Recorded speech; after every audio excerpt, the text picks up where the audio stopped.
le verdict a du mal à passer pour Donald Trump. Quelques jours après que Joe Biden ait été élu 46e président des États-Unis avec 279 voix de la part des grands électeurs, son futur prédécesseur a toujours du mal à reconnaître sa défaite et s'acharne à dénoncer des élections truquées. Toutefois, CEST sans attendre que le président élu prépare déjà son arrivée en janvier prochain à la Maison-Blanche, tandis que le milliardaire lui risque bien d'être difficile à déloger. Mais pourrait-il en 2024 tenter de reconquérir le pouvoir malgré sa défaite? La réponse est tout simplement oui.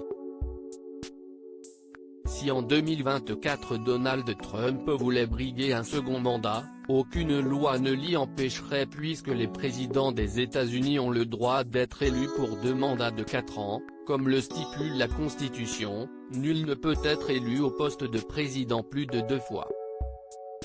L'époux de Melania Trump devra toutefois être dans un premier temps élu par son parti, en l'occurrence le Parti républicain, ce qui ne devrait pas être un choix difficile puisque jusqu'à présent le président a toujours eu le soutien de son camp.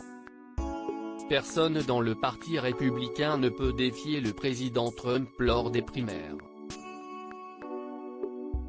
Il a l'appareil, il a le soutien, a ainsi déclaré Brian Lanza à Newsweek.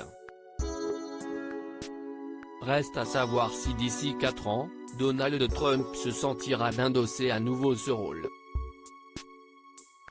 Donald Trump bientôt divorcé de Melania? Pour le moment, le président des États-Unis ne compte pas quitter le bureau ovale, même si un grand nombre de ses collaborateurs ne se sont pas présentés à leur poste après l'annonce de l'élection de Joe Biden. Ambiance sombre à la Maison-Blanche donc, tandis que côté vie privée, Donald Trump serait également en passe de connaître un terrible revers, la demande de divorce de son épouse Melania. CEST un mariage étrange. Ce que j'ai observé au cours des 17 dernières années vous ferait tourner la tête. Parfois, il s'apprécie et parfois il la dégoûte, assurait ainsi une ex-collaboratrice, ajoutant que la First Lady compte désormais les minutes pour sauter le pas.